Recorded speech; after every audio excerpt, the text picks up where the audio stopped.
Fala galera, uma boa tarde a todos. Eu sou Rafinha do canal Rafinha FC do YouTube. Estou com vocês aqui hoje, no dia 21 de abril, nessa quinta-feira do feriado prolongado que vai se estender para esse final de semana. Mas antes de começar a falar do futebol, dos jogos de ontem entre Flamengo e Palmeiras, Portuguesa e Corinthians, Curitiba e Santos, Juventude e São Paulo, peço que vocês se inscrevam no canal e deixem o seu like no vídeo e compartilhe aí com os amigos e dê uma oportunidade para esse carequinha que vos falam, tá tudo bem? Bem, meus amigos, ontem o Flamengo e Palmeiras entraram em campo pela quarta rodada do Campeonato Brasileiro, jogo antecipado pela CBF. O empate não saiu do placar, ninguém balançou as redes e a partida foi bastante movimentada, com 3 oportunidades para cada lado. Arrascaeta meteu uma bola na trave e Veiga chutou uma bola que levou bastante perigo ao gol do Flamengo. E, dito isso, tenho que dizer também que o juiz fez aquelas lambanças, não deixando o jogo correr, irritando as duas partidas. O primeiro tempo foi bastante equilibrado, minha gente, com essas oportunidades do Arrascaeta e do Veiga. Porém, eu gostaria de falar desse menino Lázaro, que o Flamengo achou. Que jogador talentoso, que obra-prima que o Flamengo tá levantando para futuramente servir a seleção brasileira e, quem sabe, render um bom dinheiro ao Flamengo e mantendo o Flamengo no topo aí das lideranças financeiras do futebol brasileiro, como vem se mantendo há algum tempo junto com Palmeiras e Atlético Mineiro. O cenário do empate não mudou também no segundo tempo, continua a mesma coisa. O Flamengo no segundo tempo teve uma leve superioridade e teve algumas polêmicas nesse jogo. A maior de todas foi um pênalti que a torcida do Palmeiras reclamou do goleiro Hugo em cima do Gustavo Gomes. Ao meu ver, não foi pênalti, certo? Porque é o seguinte, é aquela bola alçada na área, o goleiro sai com as mãos levantadas para pegar a bola, ou para dar o tapa, ou fazer e o zagueiro vem atacando para tentar fazer o gol, os dois se chocam e cai, aí fica um gritando pênalti, outro gritando falta, todo mundo querendo lance para si.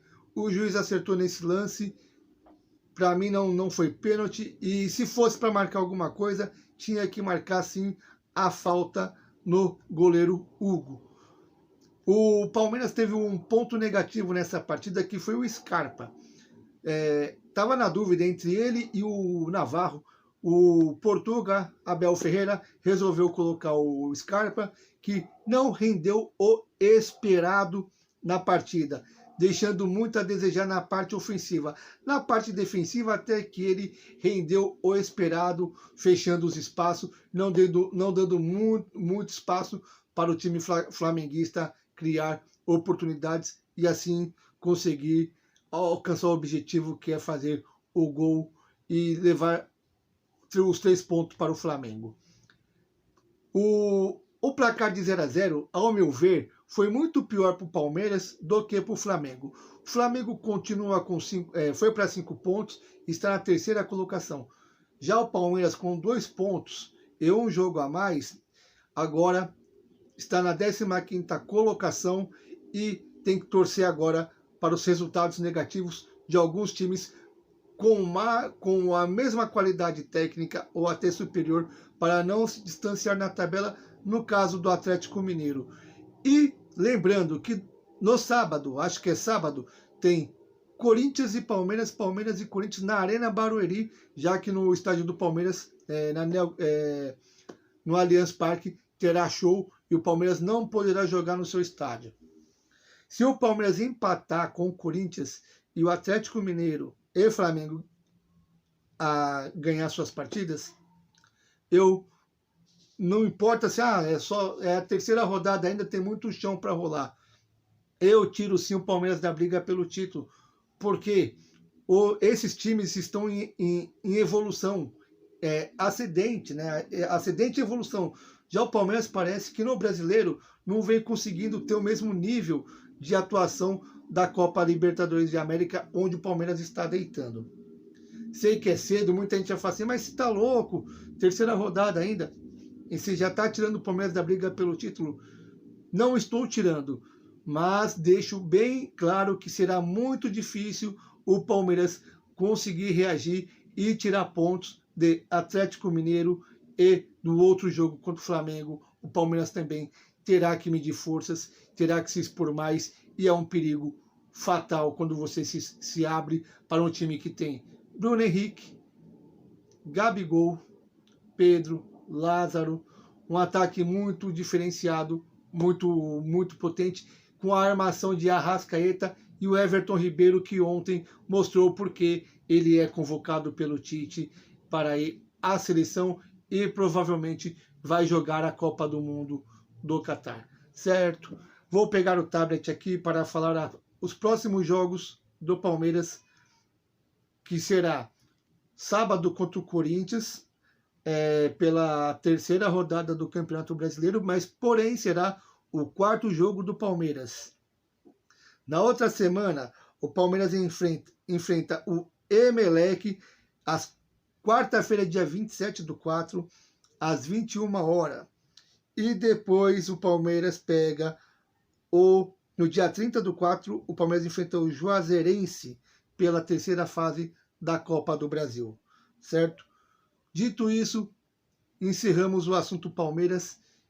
Fico aqui agradecido aos palmeirenses que vão deixar aí o seu like e a sua inscrição. E outra coisa, deixa o palpite aí do jogo Corinthians e Palmeiras, Palmeiras e Corinthians. Quem ganha o derby? Quem sairá vitorioso dessa partida que eu não vou perder? Estarei na audiência dessa partida que vai movimentar o estado de São Paulo e o país, correto? Já voltamos aqui para falar do Santos, que jogou ontem contra o Curitiba pela Copa do Brasil. Me aguardem. Voltamos para falar do time do Santos, que ontem entrou em campo para enfrentar o Curitiba no Couto Pereira pela terceira fase da Copa do Brasil. Jogo esse que João Paulo garantiu a derrota mínima para o Santos, que poderia ter sido pior se não fossem os milagres do milagreiro João Paulo, goleiro do Santos. Logo aos 2 minutos, vou pegar o tablet aqui, porque eu não sou besta de confiar na memória, que eu fiz algumas anotações aqui. João Paulo fez uma importante defesa no chute do Aleph Manga e, em seguida, dentro da área, Guilherme Biro chutou para fora, levando muito perigo ao gol santista. E a pressão foi só aumentando no decorrer do primeiro tempo. Aos 8 minutos, João Paulo fez outra importante defesa, que foi no ataque do Curitiba, onde o atacante Regis saiu cara a cara com o arqueiro santista e chutou em cima do João Paulo, que operou um verdadeiro milagre, independente de ter sido um chute em cima ou não. E logo em seguida teve uma cabeceada do Regis, que passou raspando a trave do gol santista, levando muito perigo ao goleiro João Paulo. E não parou por aí. Aos 20 minutos, o William também teve uma oportunidade de ouro para abrir o placar e não conseguiu. Já aos 23 minutos, aí não teve jeito. A Aleph Manga pegou uma bola e da intermediária bateu e venceu o milagreiro João Paulo II, o goleiro do Santos, milagreiro, que vinha a ser o nome do jogo, porque se não fosse ele, o Santos tinha perdido a classificação da Copa do Brasil ontem mesmo. Porém, após o gol, o Santos acordou. Ângelo deu um belo passe para Madison, que sofreu pênalti. E não foi pênalti, assim, aquele pênalti que dava para discutir se foi ou não foi. Foi muito pênalti. É o terceiro jogo consecutivo que o Santos vem sendo lesado pela arbitragem. Foi contra a primeira rodada do Campeonato Brasileiro contra o Fluminense, um pênalti do Nino, foi pênalti pro Santos, contra o mesmo Curitiba, no domingo às 11 da manhã, aquele pênalti vergonhoso que deram para o Curitiba contra o Santos, onde o menino do Santos nem encostou no rapaz do Curitiba, e ontem um pênalti vergonhoso em cima do Madison, que não foi marcado. A diretoria do Santos precisa se manifestar contra essas ações que estão ocorrendo em todos os jogos do Santos. Na dúvida, é contra o Santos. Não é porque eu sou São Paulino que eu quero que o Santos se lasque, que o Santos perca, que o Santos seja roubado. Não. Futebol tem que ser jogado e tem que ser decidido pelos jogadores dentro das 4 linhas. Correto? Não pode acontecer o que vem acontecendo jogo após jogos contra o Santos. Certo? Isso está muito errado. O Santos precisa se manifestar publicamente. O Edu Dracena, o presidente do Santos, alguém tem que vir a público e falar, porque daqui a pouco o Fabian Bustos vai sair como técnico reclamão que só reclama, mas ele está reclamando com razão. Todo jogo tem um problema, um pênalti contra o Santos e ninguém está vendo nada. Aí fica complicado de se trabalhar no Brasil, sendo que você precisa dos 3 pontos para melhorar a sua pontuação na tabela, ou precisa do resultado para se classificar para a próxima fase, e colocam juízes ruins e até mesmo de qualidade duvidosa para fazer alguns resultados. Certo? Vamos voltar a falar do que interessa, que é bola rolando. O Santos sentiu um pouco do gol do Curitiba e continuou sendo muito submisso aos ataques, aos avanços do time do Curitiba. Se o Léo Gamalho tivesse nesse jogo, eu não sei não se o Santos teria perdido só de 1-0. O segundo tempo, o Santos até que deu uma equilibrada, porém o jogo ficou morno, com muitas faltas. O juiz teve que abrir a carteira e começar a distribuir cartão para tentar acalmar alguns jogadores que estavam com os ânimos um pouco exaltados.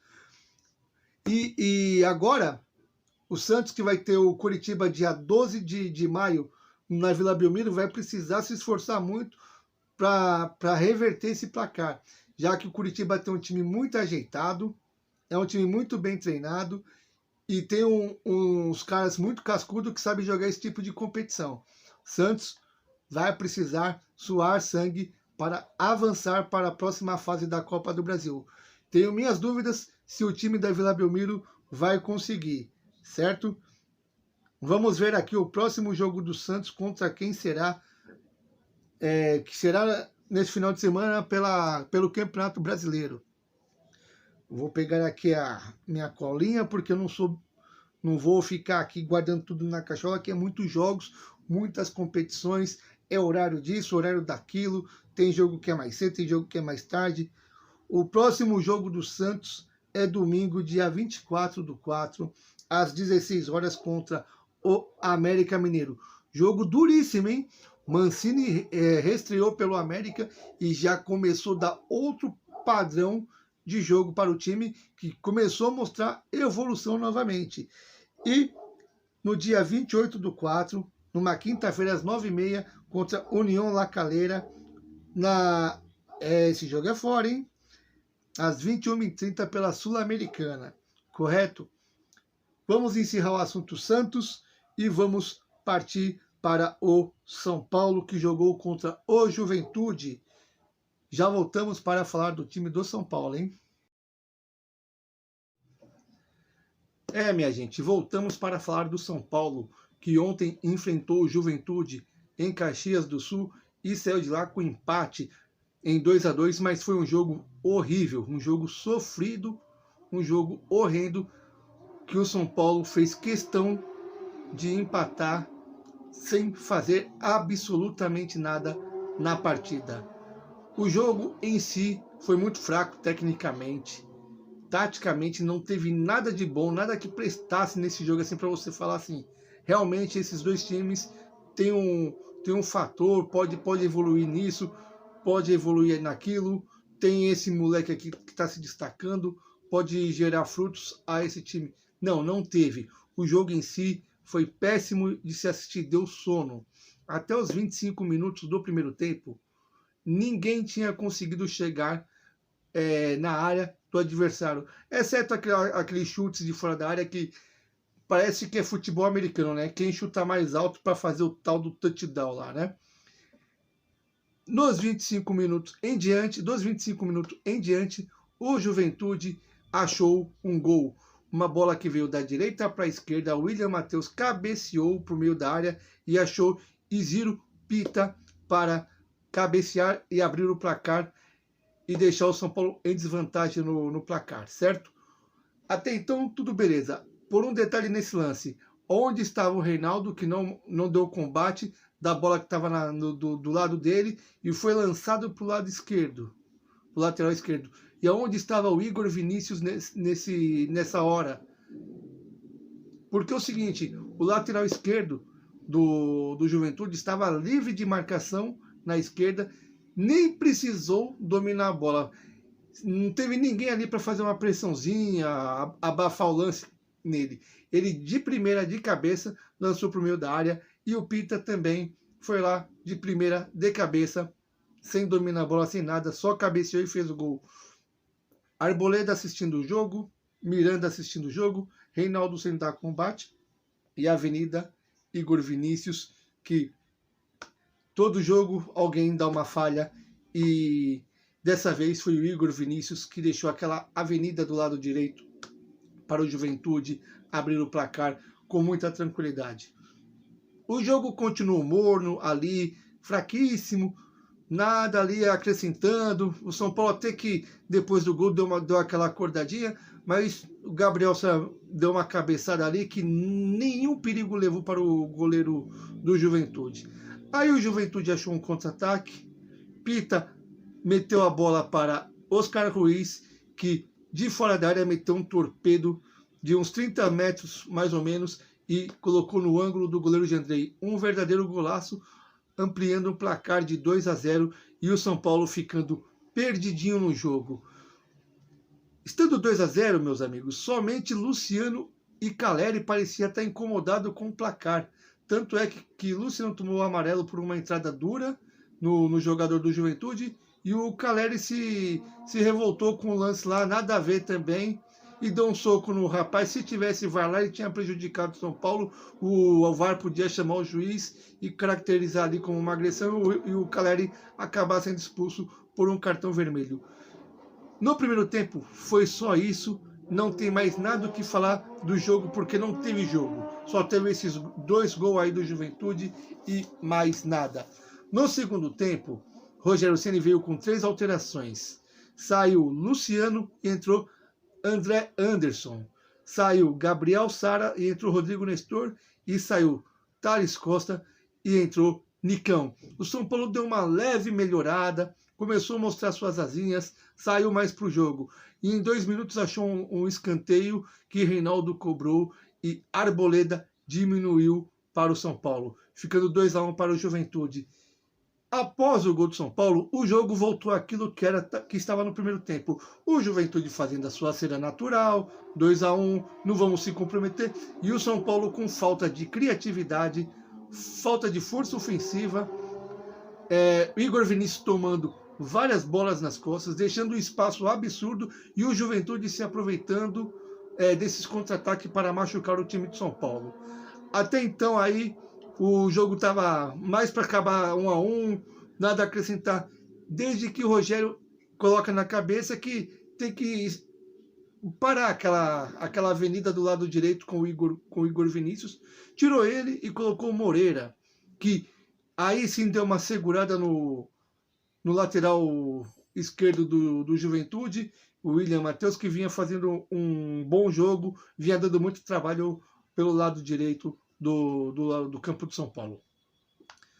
O William Matheus foi substituído e teve uma fatalidade nesse jogo. No primeiro lance, que o Edinho, substituto do William Matheus, pegou na bola, Miranda deu um carrinho, acertou a bola, mas foi um carrinho com uma força desproporcional que acabou machucando e tirando o Edinho do jogo. Com menos de 1 minuto em campo, Edinho já foi substituído pelo Paredes. Não sabemos qual que é a situação clínica do Edinho, mas espero que esteja tudo bem com o lateral reserva do Juventude e que ele tenha breve recuperação e volte logo aos gramados, que é onde ele deve estar. O jogo estava muito tranquilo, assim, parecia que ia acabar em 1-1. O Juventude dava uns ataques lá e teve um gol impedido do Juventude, foi muito bem impedido mesmo, o Bandeirinha acertou. Uma falta cobrada do lado esquerdo, o Mocelin estava realmente impedido e o Bandeirinha acertou e o árbitro confirmou o impedimento.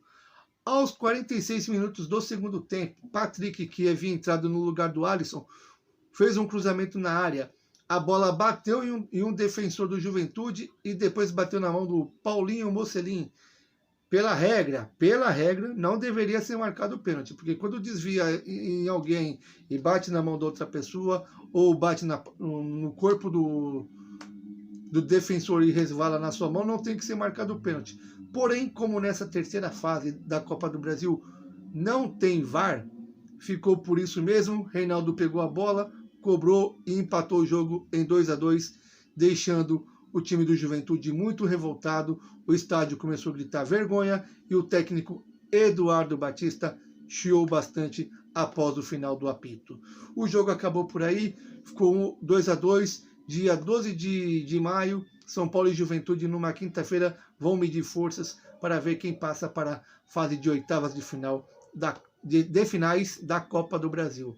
Certo? Uma informação relevante do São Paulo. São Paulo fez um empréstimo de 20 milhões para quitar algumas dívidas com o elenco e outras dívidas que o clube vem adquiriu durante esses anos. Só não sabemos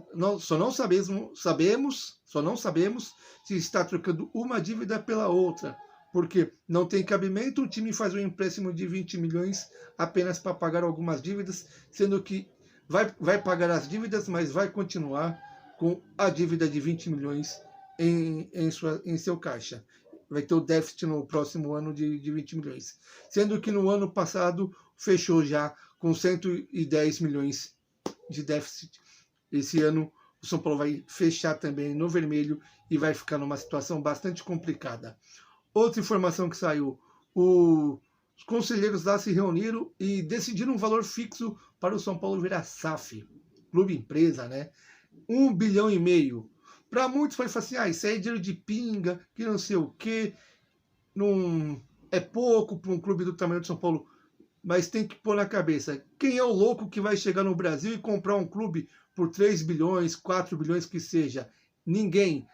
Mais de 2 bilhões, ninguém vai chegar aqui e colocar dinheiro em clube nenhum, independente do tamanho de torcida, do valor de mercado, do valor disso, do valor daquilo, não vale. Não caiam nessas fake news aí, porque clube nenhum do Brasil vai valer mais que 1 bi, 2 no máximo. Esquece, isso é balela. Dito isso, São Paulo sábado volta a campo contra o Bragantino em Bragança Paulista e na quinta-feira tem o Jorge Wilstermann pela Copa Sul-Americana. E depois enfrenta o Santos no Morumbi, numa segunda-feira, pelo Campeonato Brasileiro. Dito isso, agora vamos falar do Corinthians. Daqui a pouco voltamos para falar do Corinthians, tá bom? Aguarde aí que eu já volto. E por fim, voltamos para falar do Corinthians. O time que entrou em campo ontem em Londrina, no Estádio do Café, para enfrentar a Portuguesa Carioca. Minha gente, foi um jogo igualzinho do São Paulo, sofrível, horrível de se ver, triste para quem viu. Eu consegui assistir os dois jogos, né? Porque o de São Paulo acabou 9h15 e 9h20. 9h30 eu coloquei na Globo e fui assistir o jogo do Corinthians e Portuguesa Carioca. Em 1 minuto, Giuliano deu um toque de bola para o Xavier, que estava... Acho que ele não está acostumado a jogar bola profissional ainda. Perdeu a bola para um cara muito... tem o nome de craque, né? Cafu. Cafu foi lá, tomou a bola do Xavier, invadiu a área e bateu cruzado no canto direito do Ivan, que estava mal posicionado sim, hein, gente? Ele não falhou, não frangou, mas ele teve uma falha de posicionamento. Deixando 1-0 para o time carioca para a luzinha do Rio de Janeiro, certo? Depois desse gol, o jogo continuou horrível como se esperava, né? Nada foi acrescentado, o Corinthians assim atacava e não acontecia nada. Juliano cobrou um escanteio, Robert Renan cruzou, Jô tentou dar uma letra lá toda torta, não aconteceu nada, a bola não teve um perigo nenhum no lance. No final do primeiro tempo foi quando o Corinthians acertou em si um passe, um cruzamento de Mosquito, encontrou o Jô na área, que bateu de pé direito e empatou o jogo em 1-1. O que vale ressaltar nesse primeiro tempo foi o tanto de passe errado do time do Corinthians. Uma coisa absurda o que eles fizeram de passes errados, o que eles deram de passes errados. Parecia uma coisa assim de juvenil, solteiro contra casado. O time da Portuguesa do Rio, por incrível que pareça, teve as melhores oportunidades do primeiro tempo ainda assim. Não assim, não teve aquele lance de você falar assim, o goleiro se sujou ali para pegar. Mas ele levava mais perigo. Quando atacava, dava mais calor no Corinthians do que o Corinthians em si na Portuguesa. Se você perguntar para algum corintiano qual foi a defesa que o goleiro Jorge fez no primeiro tempo, que você lembra assim, que foi aquela defesa que salvou o time do Rio, ninguém vai falar. Ninguém vai lembrar. Ninguém lembra. Agora, se você falar assim, e os lances da Portuguesa contra o Corinthians, você lembra? Sim, lembro. Teve aquele chute do rapaz que passou perigoso lá. Eu falo rapaz porque esses times que a gente mal vê, o time da Série D, né, a gente não acompanha, não tem como a gente lembrar o nome de todo mundo. Ficou por isso mesmo. O time carioca teve um volume de jogo no ataque um pouco maior que o time do Corinthians. Um time da Série A contra o time da Série D. Certo? E eu não vi ninguém na mídia criticando o Corinthians por sofrer, por empatar com a Portuguesa do Rio. Todo mundo ponderou porque, mas o Corinthians entrou com o time reserva, mesclado com o time reserva do reserva. Era o time B mesclado com o time C. Não interessa, era o Corinthians da primeira divisão contra a Portuguesa do Rio de Janeiro da quarta divisão. Não tem desculpa, tinha que entrar e ganhar. No segundo tempo, vou até virar aqui a folha, o treinador do Corinthians, Vitor Pereira, fez algumas substituições. Logo 3 de cara para ver se modificava o jeito do Corinthians jogar, já que estava 1-1 e ele queria buscar a vitória de qualquer jeito para jogar com mais tranquilidade na Neoquímica Arena. Saiu o Fagner e entrou o Rafael Ramos. Esse lateral direito é bom, hein? Uma grata surpresa aí. Todo mundo, quando falaram que um português ia vir jogar no Brasil, lateral direito, todo mundo entortou a boca, fez aquela carinha aí, será que vai dar certo? Esse cara aí é questão de mais 2 ou 3 jogos aí para ele assumir a titularidade no lugar do Fagner, que vem muito mal. Saiu o Jô e entrou Giovani, saiu o Adson, que entrou Gustavo Mantuan. O jogo continuou feio, hein? Sofrível, triste para quem estava assistindo o jogo. Os corintianos do estádio lá, 17 mil lá no estádio do Café, e a audiência total da Globo, que parece que esse jogo foi para o Brasil todo. Uma tristeza para quem ficou acordado até 11h30 acompanhando esse jogo. A Portuguesa do Rio continuou um pouquinho melhor, tendo os lances mais perigosos. Claudinho acertou um chute que quase acertou o ângulo do goleiro Ivan, que parecia não estar numa noite muito favorável para ele, não. E o Corinthians teve um lance muito perigoso também, que foi um cruzamento do Mantuan, onde o Wesley cabeceou e a bola passou raspando na trave e o moleque cabeceou na saída do goleiro e já pensou que tinha feito o gol, já saiu para comemorar, mas a bola bateu na rede pelo lado de fora e foi só isso, certo? Vamos falar da molecada do Corinthians que entrou em campo ontem, mas não soube aproveitar a oportunidade que Vitor Pereira deu para eles, né? O Ivan, goleiro que veio da Ponte Preta, contratado, foi muito badalado pelo São Paulo, já chegou a ir para a seleção ali, ficar ali de terceiro reserva, mas na primeira oportunidade que teve com a camisa do Corinthians, parece que pesou um pouco, deu aquela tremida básica e tomou um gol que um goleiro de nível de seleção, um goleiro de nível de Corinthians, São Paulo, Palmeiras, não pode tomar. De jeito nenhum o Ivan poderia ter tomado aquele gol. Não foi culpa dele, assim o lance não foi frango, mas ele estava mal posicionado, sim. O zagueiro Robert Renan não comprometeu porque não teve os lances assim que de qualidade do time adversário que pudesse fazer esse menino mostrar a sua capacidade técnica e sua qualidade no futebol. Então, não comprometeu, porém não foi muito exigido. Volante Xavier, um desastre esse moleque. Um desastre. Ele parece que ele não nasceu para jogar bola. E eu não sei se ele vai continuar tendo outras oportunidades no time do Corinthians, porque já não é a primeira. Quando ele surgiu com o Mancini, todo mundo pensou que esse moleque ia ser um dos melhores volantes do Brasil. Mancini conseguiu colocar ele num esquema tático onde ele começou a se destacar, mas logo caiu e não voltou mais. Nem com o Silvinho, nem com o Lázaro, e agora com o Vitor Pereira teve uma oportunidade e parece que vai ser a única. O outro, aí vem um atacante, né? O atacante Giovani. Se movimentou bem, foi lá, fez as suas gracinhas, tentou alguns chutes, alguns dribles, alguns passes, mas muito afoito, querendo mostrar muito serviço. Temos que esperar para ver o que vai ser desse menino aí, Giovani. E por último, o Wesley. Mesma coisa. Queria ali todo afoito, correndo, marcando, pressão, mas não sabemos no dia a dia se esse moleque vai virar jogador. Por quê? O time do Corinthians é um time muito desequilibrado.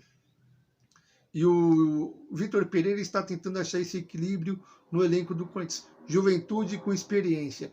Porém, ontem, o Giuliano, que entrou para dar essa cadência no meio campo e dar tranquilidade para os novatos, não conseguiu ter essa liderança e dar tranquilidade para esses moleques jogarem bola. Tanto é que ele foi substituído no segundo tempo e nada mudou com ele ou sem ele em campo. O Corinthians é um time de 1 a 11 de razoavelmente para bom, de razoável para bom. Não é nada de especial, nada de espetacular, não tem esse negócio de quarta força do futebol brasileiro. Isso aí é invenção de uma mídia muito clubista, certo? O Corinthians não é a quarta força do futebol brasileiro. Está na liderança do Campeonato Brasileiro? É momentâneo. Vai brigar ali com o São Paulo, o Fluminense, o Botafogo, se esse time encaixar, o próprio Atlético Paranaense, Fortaleza, o Ceará, vai ficar ali naquele bolo.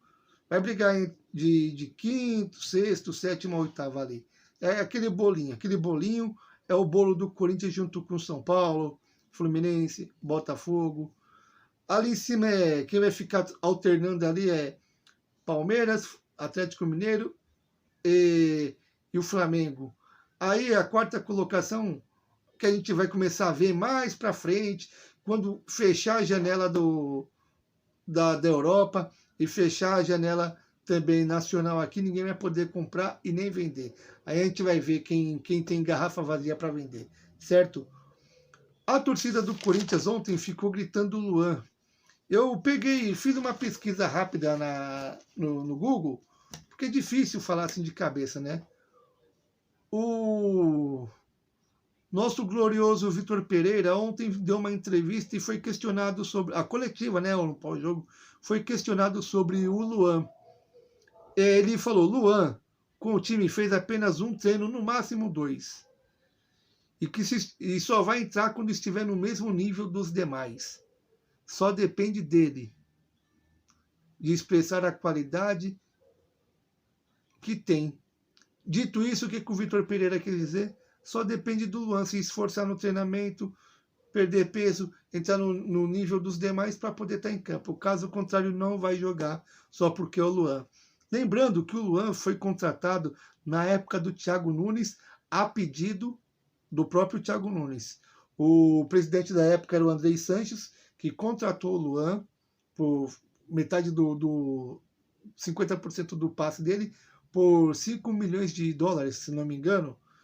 Depois disso, veio Wagner Mancini, Luan não jogou. Silvinho, Luan não jogou. Lázaro, interino, Luan não jogou, e Vitor Pereira, Luan não está jogando. Será que o culpado são esses 1, 2, 3, 4, 5 treinadores e o correto está o Luan? Lembrando que o Luan ganha em média aí R$800 mil por mês sem fazer nada, certo? Até o final do ano que vem, quando acaba o contrato dele, ele tem 19 milhões para receber do Corinthians. É uma boa poupança ou não é? Será que o Luan está agindo certo com o clube que está pagando ele em dia? Fica a pergunta aí, certo? Bom, gente, encerrando o Corinthians por aqui. Sábado o Corinthians enfrenta o Palmeiras em Barueri. Jogo do mando do Palmeiras, porém no Allianz Parque não vai poder jogar porque vai ter show lá, né? E na terça-feira o Corinthians enfrenta o Boca Júnior pela Libertadores de América. Bom, minha gente, por hoje é só.